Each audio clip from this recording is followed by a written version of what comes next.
The suspect did take responsibility for the shootings. He said that early on once we began the interviews with him.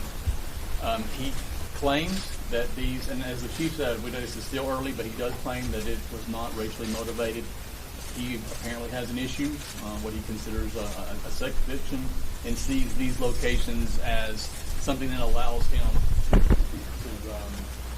go to these places, and it's a temptation for him that he wanted to eliminate. Like I said, it's still early on, but those were comments that he made. Did he discuss any kind of religious motivation for this, or was he responsible? Not that I'm aware of. Or political? None political. I heard nothing about politics. Any sense of his social media history? Is that something we've been able to look up? That's something that investigators, and they've been working on how long, and that's certainly one of the things they'll be doing. Sheriff, did you have a sense that he understood the gravity of what he did? When I spoke with investigators that interviewed him this morning, and they got that impression that yes, he understood the gravity of it, and he was pretty much fed up and at the end of his rope, and yesterday was a really bad day for him, and this is what he did. Remorseful?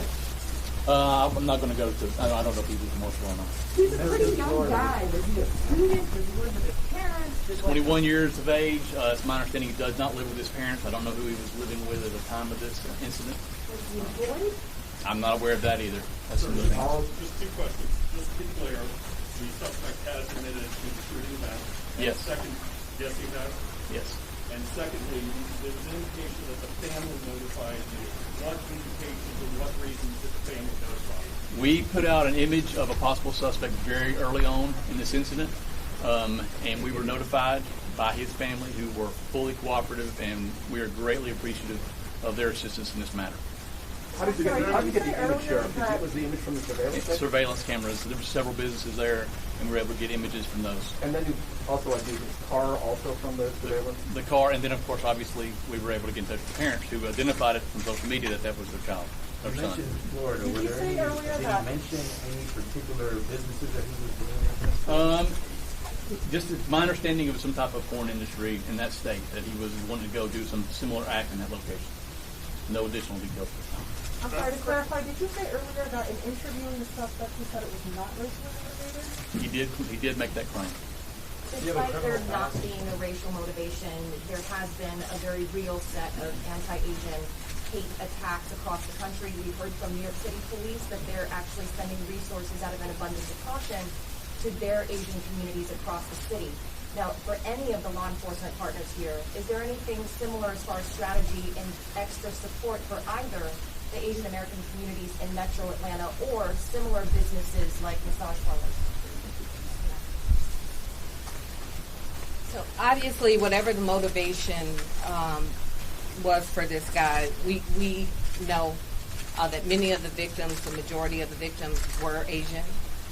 We also know that this is an issue that's happening across the country. It is unacceptable, it is hateful, and it has to stop. That being said, we are coordinating in real time to make sure that our communities have the resources that they need. We have not seen a significant uptick in formal complaints within the city of Atlanta, but obviously this is a large metropolitan region, and we know that we're hearing the stories. We're seeing them on television. We're seeing them on social media. So we certainly are aware, and we stand ready to provide any additional resources.